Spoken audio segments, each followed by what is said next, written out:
welcome back to the fourth episode of the Official Review Podcast. First off, I'd like to apologize for the hiatus we've taken. Looking to get back on track here with midterms winding down and stuff.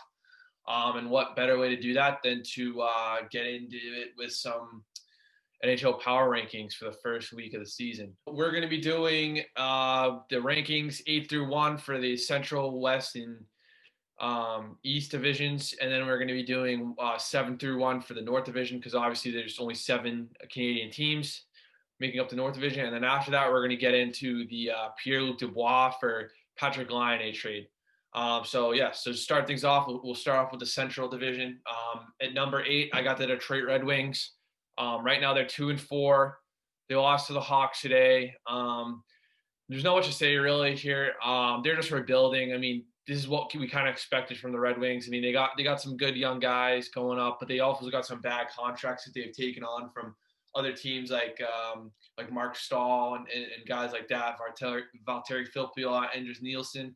And of course, they're not really the strongest in that. They got, actually, they did get Grice, but they have Bernier still. I mean, that's just a middling to like bottom tier tandem there. And Bernier played pretty bad today.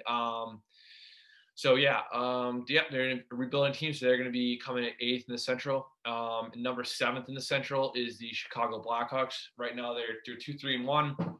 They got the win today against the Red Wings, but their goaltending is really bad. I think it's probably one of the worst, if not the worst, goaltending team in the league with Colin Delia and Malcolm Subban. They're both just not great goaltenders. I mean, they're backups at best, both of them. They're bad overall. I mean, they beat the Red Wings like big. They're not a great team. Everyone's memeing them right now because they're just bad. And they're really missing Jonathan Toews. I mean, having to rely on a guy like Pius Suter to be your number one center, a guy who they just picked up from the Swiss League, it's not great. I mean, he did get the hat trick today. He got his first NHL goal today, but they really need Toews back in that lineup. Number 6, I got the Columbus Blue Jackets. Right now, they're sporting a record of 2-2-2. The addition of Patrick Laine is going to help, but they still only have 2 wins. Number 5, I got the Nashville Predators. They're 2-2 right now. They got off to a fast start in the league in the season. They went 2-0, and then they've lost the last 2, including a really bad loss to Dallas yesterday. And then number 4, I have the Florida Panthers. They're 2-0. They've only been able to play 2 games because of COVID. The teams they've been scheduled to play have come down with COVID. I believe it was the Stars and the Hurricanes. So they've only been able to play 2 games. So we need to see more hockey of them to see where they actually are at. But they've looked good so far, and hopefully for them, this is the year. Number 3, I got the Stars. They're 1-0. They've only played 1 game because I think 17 of their personnel / players came down with COVID or close contacts. So they have only played 1 game. They beat up on Nashville the first game, but we still need to see more to really know where they stand amongst the Central Division. Number 2, I have the Carolina Hurricanes. They're 2-1. It's really hard to rank the Central Division because the Hurricanes and the Stars and the Panthers, they've only played a handful of games combined. I mean, COVID's really been ravaging this Central Division, so it's really hard to rank these guys. But I got the Hurricanes up 2-1, basically because I don't know. I think they play good. They have a good solid. They have good solid 4 lines, good defense, and they got some decent goaltending too. And then number 1, of course, in the Central is going to be the Tampa Bay Lightning. And they're the best team last year, and I think they're going to be the best team again this year. They lost to they lost to Columbus yesterday, but they've still played very, very well. They're a very deep team, and I think they're the Stanley Cup favorite this year. All right, moving on to the West Division. At number 8, I got the Anaheim Ducks. They're at a record of 1-2-2. The effort's there for them, but unfortunately the talent isn't. John Gibson is awesome, and he may honestly win them too many games. I mean, I think the Ducks fans are looking for a high draft pick this draft, even though it's going to be a crapshoot because of not many the prospects are playing. But He may win them too many games to get a good draft pick, honestly. I mean, that's unfortunate, but I mean, it's a good problem to have, I guess. But they got plenty of blue chip prospects anyways, and they're going to be getting probably a top 5 pick this season in the draft. So they're going to have another guy coming up the pipeline there too. Number 7, I got the Los Angeles Kings. The effort's there like the Ducks, but it's a rebuild year. Both these Los Angeles area teams, they're both rebuilding right now. They're kind of down right now. I'm surprised Quentin Byfield he didn't make the team.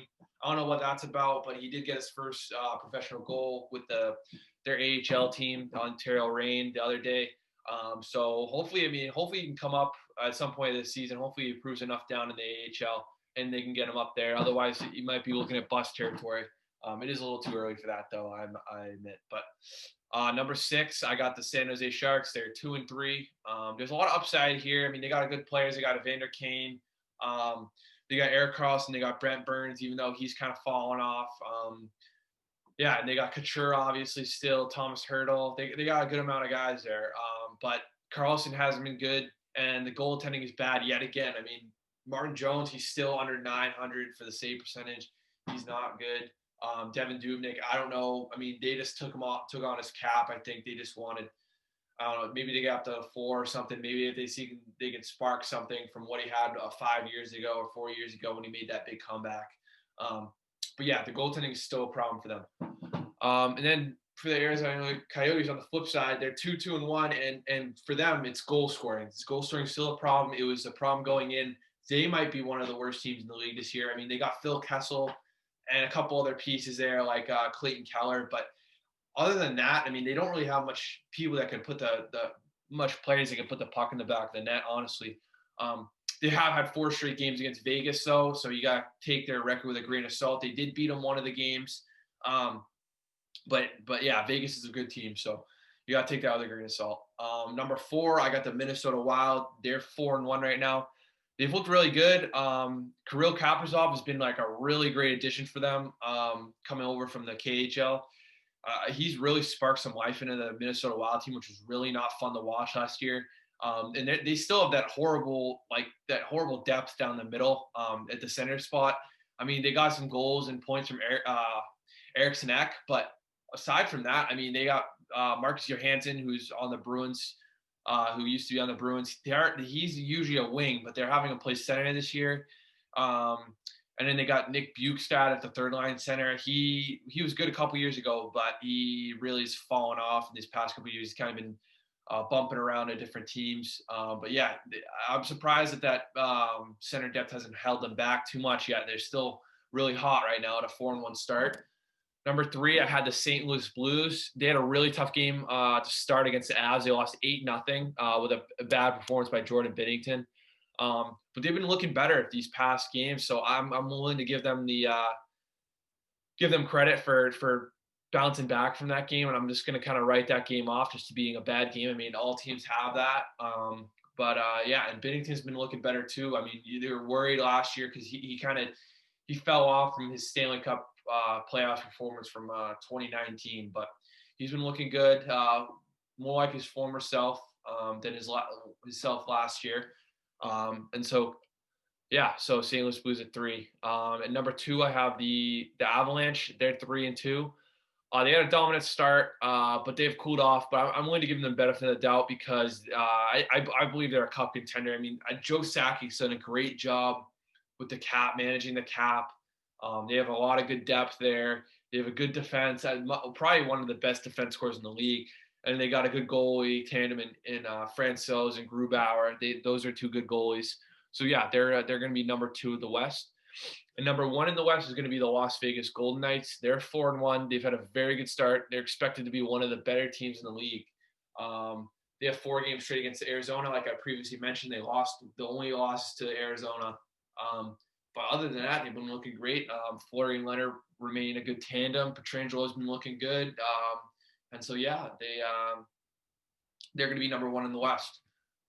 Okay, moving on to the East, I have the Buffalo Sabres at 8. They're 1-3-1.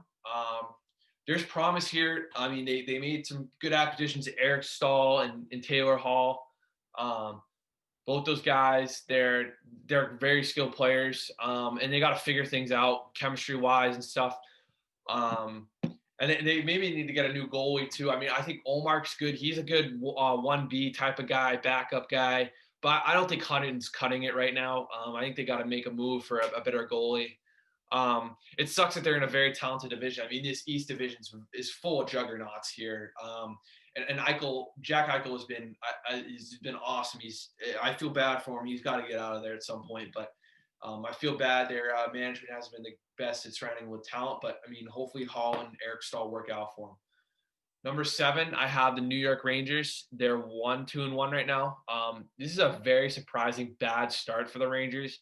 I thought that they were going to be like almost a cup contender this year. But Alexis Lafreniere, who they drafted number 1 overall in the past draft, he sucked. He's been bad. I don't even think he has a point yet.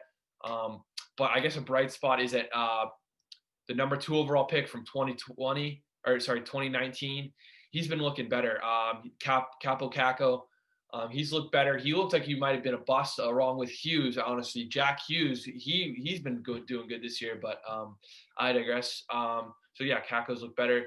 And Shesterkin, the goalie, he had really good numbers last year. I think he played like only 15 games, but he had really good stats, but he has not repeated them this year.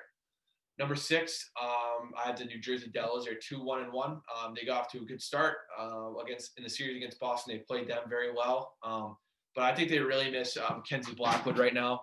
He's out due to COVID. I think he might be out for the next 2 weeks. Unfortunately for them, they're gonna have to ride their other goalies. I mean, since Corey Crawford retired, they're gonna be rocking with like some AHL guys and some like low-level backups in there until Blackwood's back, which sucks for them. But luckily for them, Jack Hughes has looked great. He was looking like a bust, but like I said before, he's having a great season. Number 5, I have the Pittsburgh Penguins. They're 3-2 right now. They've been on quite the run. There's been some luck involved, for sure. Jerry has been good, but DeSmith has looked pretty good so far for them. I'm hoping Jerry bounces back for them. But yeah, there's been some luck involved with that. I'm just gonna take it with a grain of salt for now. I'm gonna keep them at 5. And number 4, I have the Philadelphia Flyers. The Philadelphia Flyers are 3-2-1. They beat Pittsburgh twice, but on their other hand, they had 2 bad losses to Boston and Buffalo, both 6-1. Hart needs to turn it around soon. He's a promising young goalie for the Flyers. He's really got to turn it around and be better for them like he was last year. And number 3 in the East, I have the Bruins. They're 3-1-1 right now. They picked it up. They got a 5v5 goal finally. It was looking like they weren't going to get one for a while because through the first 3 or 4 games, they hadn't had a 5-on-5 goal. But they played a great series against Philly, but had a really bad one against New Jersey. The chemistry is picking up, and Nick Ritchie's actually looked very good. Like he was a scapegoat last year in the playoffs. He was taking bad penalties and just sucked. But this year he's looking good, so that's good for Bruins fans like myself. Number 2 on the East, I have the New York Islanders. They're 3-1. They're playing really good defense. Varlamov has been great. Sorokin had a bad first game. He came over from the KHL. He had a very bad first game, but they have a great goalie coach in Mitch Korn who should turn that around. They should get back on track, but yeah, they look good. Barzal's been looking good since they just re-signed him. So yeah, all things are looking good in New York, in Brooklyn. I mean, number 1 in the East, I have the Washington Capitals. They're 3-0-2. There's been some good, but they've lost so many players due to injury, like Dmitry Orlov, Ilya Samsonov, I think Ovechkin too. So yeah, they've been missing some guys there. They haven't been too impressive, but they have beaten Buffalo 3 times, I guess. I mean, take that for what you will, I guess. Buffalo isn't the greatest team, but they did beat them 3 times. All right, moving on to the final division, the North Division, which is all Canadian teams. Starting off at number 7, we have the Vancouver Canucks. They're at a record of 2-5 right now. They really haven't been good so far. They can't score. They're not good on defense. And Holtby and Demko are not good at all. Like I thought Holtby was going to be a good addition. I thought he would be able to turn it around there. And I thought Demko played really well in the bubble in the playoffs last year.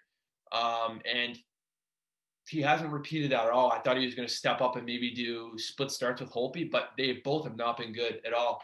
But they got 3 games coming up against Ottawa. We can see what they can do there and see, and then we can truly judge where they rank in the league after those games.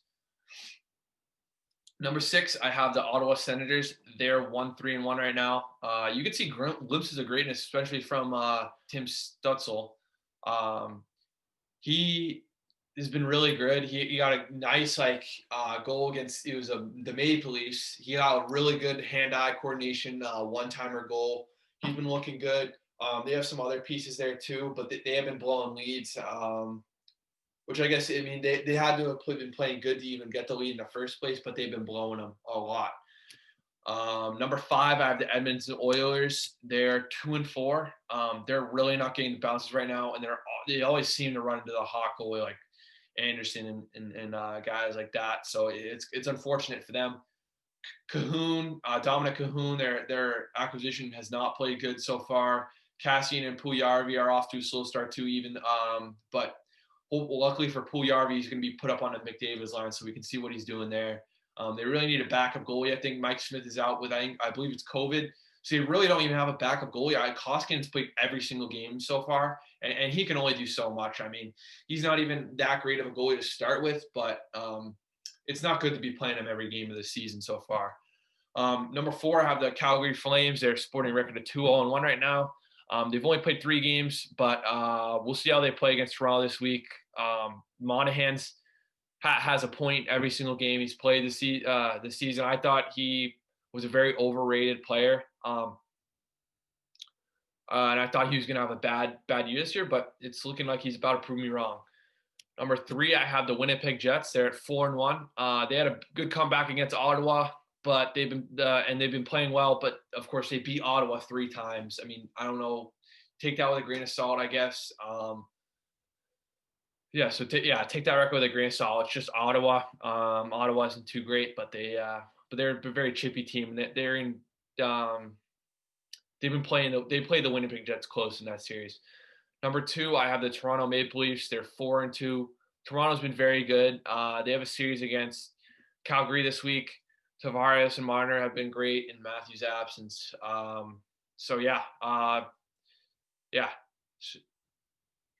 Number 1, I have the Canadiens. They're 4-0-2. They beat Vancouver, and their new additions are looking great. Their defense is good. Price is dialed in, it seems like, and they can roll 4 lines actually finally. Don't know how far this goes though. Suzuki and Toffoli are nasty. Montreal. They made a lot of good acquisitions last year. I think Mark Bergevin's underrated. He made some bad moves, of course, but I think he's overall a very underrated GM. He's made like the Drouin for Sergachev move. That was probably questionable. And then the Subban for Weber trade. Everyone thought that was going to be a total L for the Canadiens, but it's actually turning out to be a kind of a W, especially with how bad Subban's been playing. I have the Canadiens there. So that wraps up the power rankings. And now we're going to move on to the bonus segment, which is a review of the Pierre Luc-Dubois for Patrick Laine trade. The Winnipeg Jets are going to be getting Pierre Luc-Dubois and a 2022 third-round pick. And the Columbus Blue Jackets are going to be getting Patrick Laine and Jack Roslovic in exchange for that.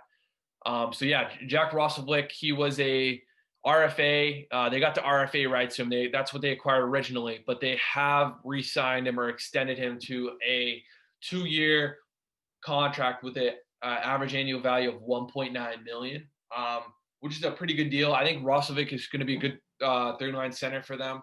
And then on the other hand, they got Patrick Laine, of course, he's the best player in this deal, in my opinion. I think he's a second overall pick behind Matthews. He's a great goal scorer. I don't think he really was able to be unleashed in the Jets system like he wanted to.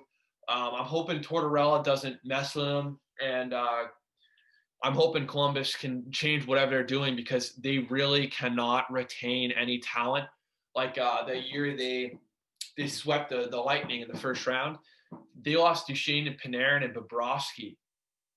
I don't know why. They had a good success. I mean, they did lose to Boston in the next round, but they had great success, and they lost every single one of those guys. Their three best players were gone after that year.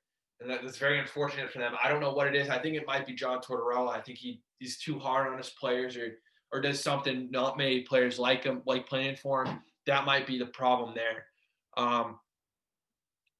And then moving on to the Jets side, the Jets are going to be getting some much needed depth down the middle, especially with the regression shown from Paul Stastny, who they reacquired this past offseason at free agency.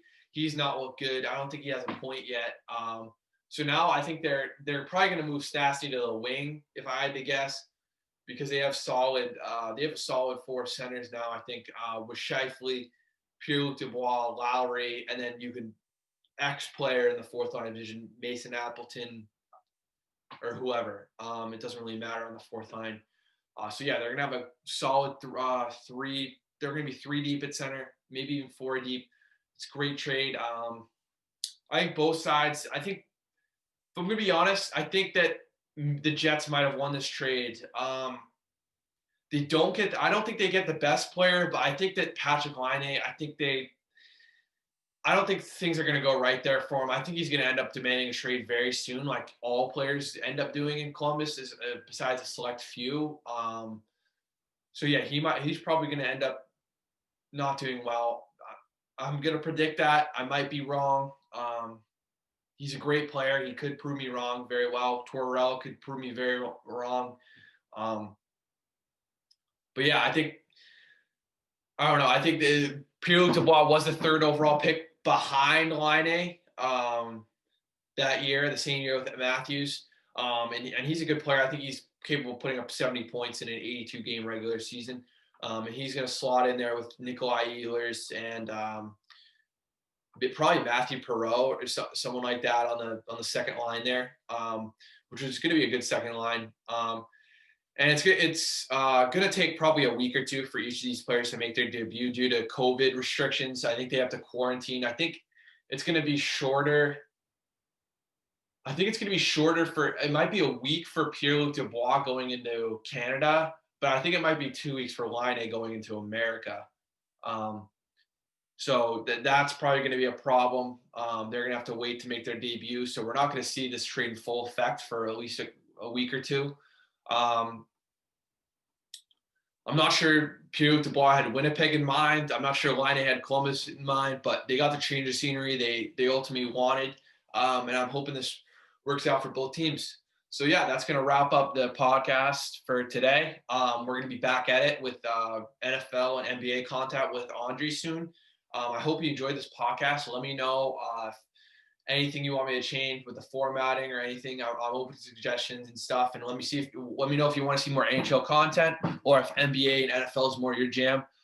Be sure to let us know. Be sure to leave a like on the video. And thank you guys for watching. I'll see you guys later.